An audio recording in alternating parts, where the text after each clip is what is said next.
I'm Creatix Tiara, and for the South by Southwest Edu panel picker, and for YouTube in general, I would like to talk to you about being an international student and what you need to look out for as an international student and as someone who supports international students.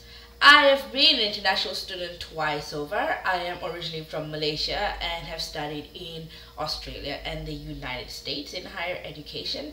And I'm pretty passionate about international student issues, not just because I am one, but also because I notice a lot of people really don't quite understand what it's like to be a foreign student in another country, wanting to study but also wanting to experience life abroad. Most people seem to think it's pretty similar to being a tourist, but really there's a lot of issues that international students like myself deal with, and there are ways that the rest of us can be more helpful in supporting each other. So one of the things that is major about being an international student is the culture shock. And it's not just a matter of coming from a culture that's radically different, and it's not even really about language skills. You may be fluent in the destination language, but that doesn't necessarily mean you may be fluent in the culture. For example, when I first came to the Bay Area, I did still have to deal with some level of culture shock even though I was already fluent in English, because there was a lot about the San Francisco Bay Area that just wasn't naturally intuitive to me as a non-local. And a lot of these were small things, like for example, I got pretty sick my first couple of weeks there from a coughing fit because my body was trying to adjust to the pollen, and it took me a while to figure out how to get a doctor's visit and how to deal with a new environment. I also met other international students who also showed physical symptoms of culture shock.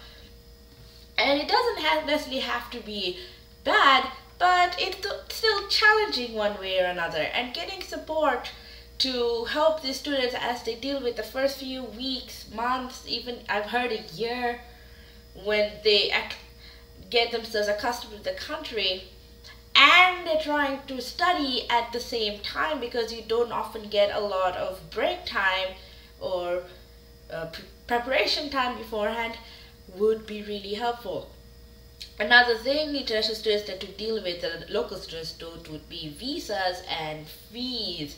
It is expensive to be an international student. Just the visa fees alone will cost zillions of dollars, and that's not including the various paperwork you have to get together, plus the financial documents you have to prove to say that you can actually support yourself in another country, and the administrative stuff from having to make photocopies to postage to travel to the embassy and so on and so on.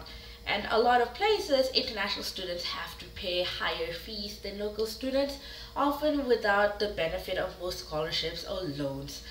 So it can be a very challenging monetary enterprise, and once you get into the country, it gets even more expensive. For example, in the United States, I found that because I didn't have a credit score, because I was too new and not eligible for any sort of credit to start with, a lot of places wouldn't let me apply to rent. And in some cases, they were asking me to pay double to the deposit or double the rent to prove that I was trustworthy and that I wouldn't run away without paying the rent or whatever, even though I had all this paperwork saying, yes, I can pay, I can afford the place because I had to. That's the only way I could get in the country. And so there's a lot of hidden fees that were based on people not really understanding what international students have to go to and how much more costly everything is. And some of it's because we don't get access to a lot of government services. For example, as an international student in Australia, I don't get Medicare. So I had to get international student health insurance, which tends to cover a lot of what Medicare does, but I still had to pay upfront for it. And there's also differing academic expectations. Last year, I was part of a fellowship with the Center for Writing and Scholarship at my university, the California Institute of Integral Studies. It was a one-year fellowship basically on teaching academic writing, but it also involved a lot of analysis on academic standards, including international academic discourse. And one of the things we learned about was how in different parts of the world there were very different expectations for what constitutes good academia. For example, in China, if you citing people wasn't necessarily as important because it was expected that people would know already who you were referring to, and writing whole passages wholesale rather than paraphrasing was seen as slightly more important because you are respecting the word of the original author. Whereas in the Western world, that's automatically grounds for plagiarism. And so what looks like academic dishonesty is often more often than not there's academic misunderstanding. And that's not to say that one standard is better or worse than the other. That's just to say that people have different standards, and a lot of these standards are not very intuitive or not obvious at first. Yet a lot of professors and faculty tend to assume that, oh, it says people will get it. And that's the problem even with local students who have been in the local education system for so long, because the standards for academic writing between levels, primary, secondary, tertiary, aren't the same, and yet you don't often get opportunities where it's like, this is how a university paper looks like. Often you have to learn from osmosis, and which leads to a lot of trouble. So there's all these different expectations, and there's much more that I could cover, and I would like to in South by SXSWEdu or perhaps in a different YouTube video. But that doesn't mean that being an international student has to be completely doom and gloom and difficult and mind-blowing. How am I supposed to do this? No, we bring in a lot of talent, we bring in a lot of opportunity, we bring in a lot of international resources, we bring in knowledge and insight that is often very different from what you would get locally. We already demonstrate by the fact that we managed to show up in a different country to study that we have really strong skills of resilience and resourcefulness and adaptability and flexibility.